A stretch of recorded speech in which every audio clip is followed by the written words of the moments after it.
Are you struggling to find the time to actually achieve everything that you want at the moment? Wow, I know that one. So, the thing I want to talk about today is how to make your time that you already have the most productive as possible and the most efficient as possible so you can actually get everything that you want. Now, we know with a weight loss goal is that the big thing is that you need to put the time in, whether it comes to your mindset work, whether it comes to nutrition, whether it comes to exercise. All of these things are going to require time. But the problem that most people have when they first start out on a goal is that they just don't have the time.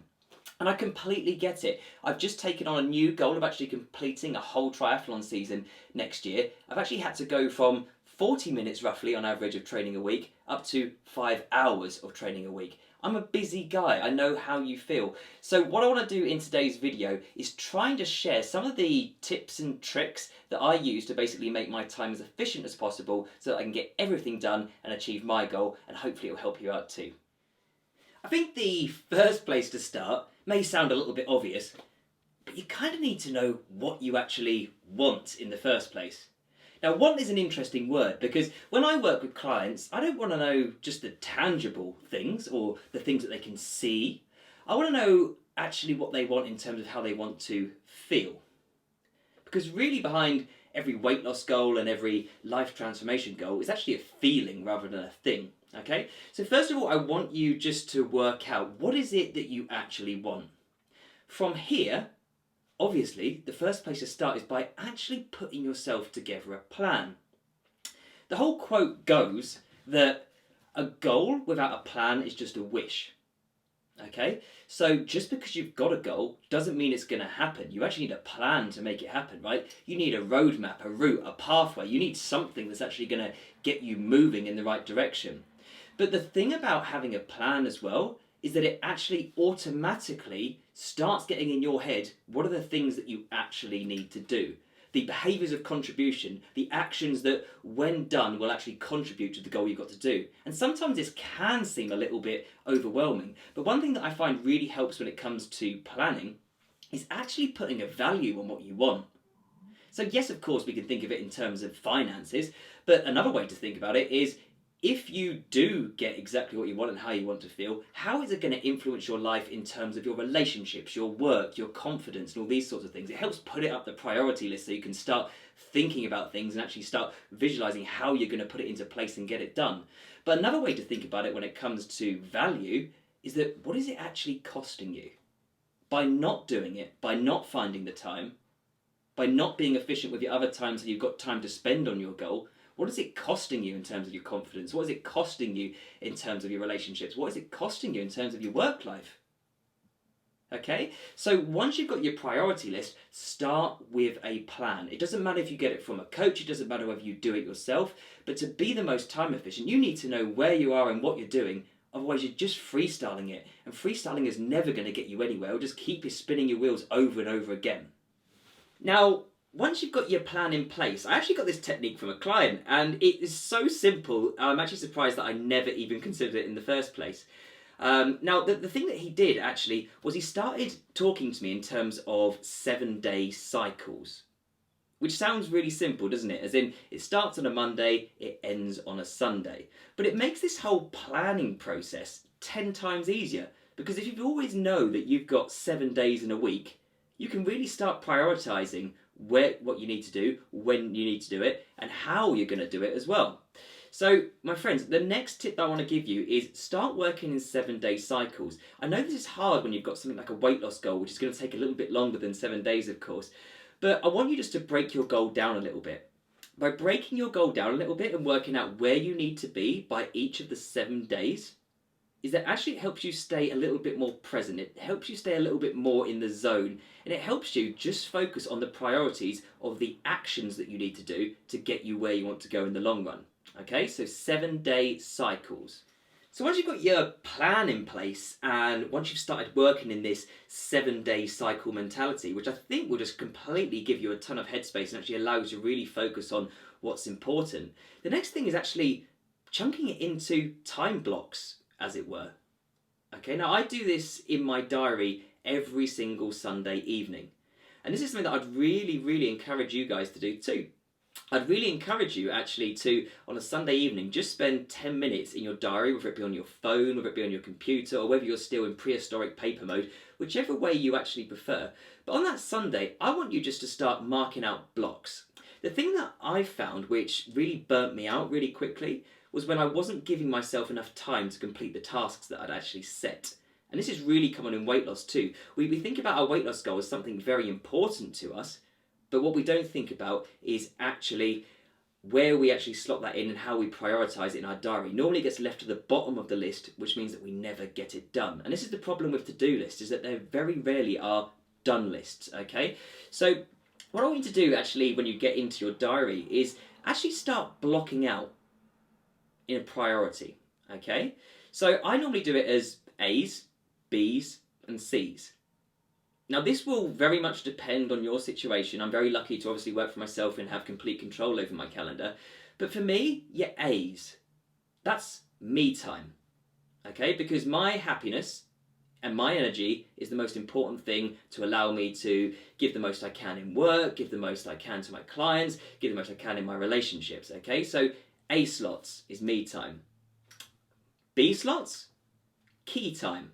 Okay, so these are times that I need to have blocks in my diary where I'm doing key things that either help me towards my goals or key things for the business or my relationship and things like that. So the second slot is a B, or a key time. And the final bit is your C priorities. Okay, now a C priority is essentially your stuff time. Now most people, when you really think about it, spend more time doing stuff than stuff for themselves and stuff for their key goals and key aspirations and key visions, which is why they never really get anywhere. So the first thing, like stuff, is it can be things like taking the bins out, mowing the lawn, doing the chores, looking after the kids, all these sorts of things. It's stuff time. It's not stuff where you're moving towards a goal or moving towards your grand vision that you have yourself. So when it comes to actually blocking out your time on that Sunday, is that you can colour code it, you can do what you want to, but actually by using some mental capacity to think about it and organise your week in a way that serves you, it will dramatically help you in actually achieving your goals. And I think the final thing when it comes to actually being more time efficient is actually giving yourself a score, scoring your weeks on your productivity and effectiveness. Normally we think of these words as productivity and effectiveness as something from business. But hey, you're going about the business of your life, right? So it's very much worth actually keeping score. And this is partly what I use on my Sunday as well, is that on a Sunday I tend to keep score. What were the things that I needed to do? And did I do them? And I give my score out of 10, or even 7, because it's probably a little bit easier too to do it in 7s. Did you do it every single day like you said you would?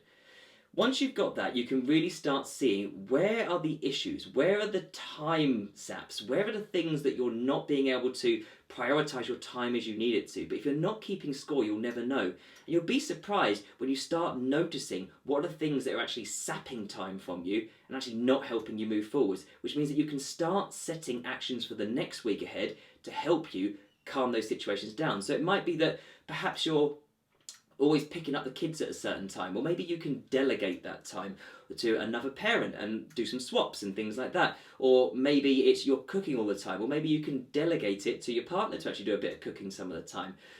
But what you're essentially doing here is actually trying to work out how to be as efficient as possible so you can get the things that you're prioritising into your diary as much as you possibly can.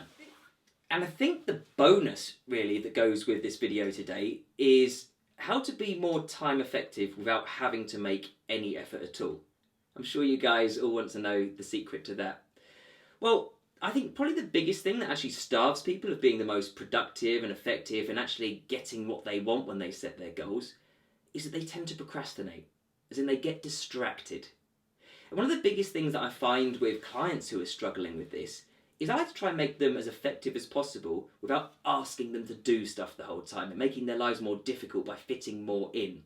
So how can you be more effective in your time slots, whether you've ranked them as your me time, your key time, or just your stuff time? How can you be more effective in those blocks? Well, the big thing for me, first of all, is turn off any distractions. Okay, you'll be surprised how many times you check your Facebook, how many times you check your WhatsApp, how many times you check your text messages, all those sorts of things. And the annoying thing about the way that we live today is that all the time, these things are just coming into our lives. They're interrupting us. It's almost like interrupting marketing. So it's basically coming into our lives and we don't want it to. So switch it off. Just watch how your productivity soars.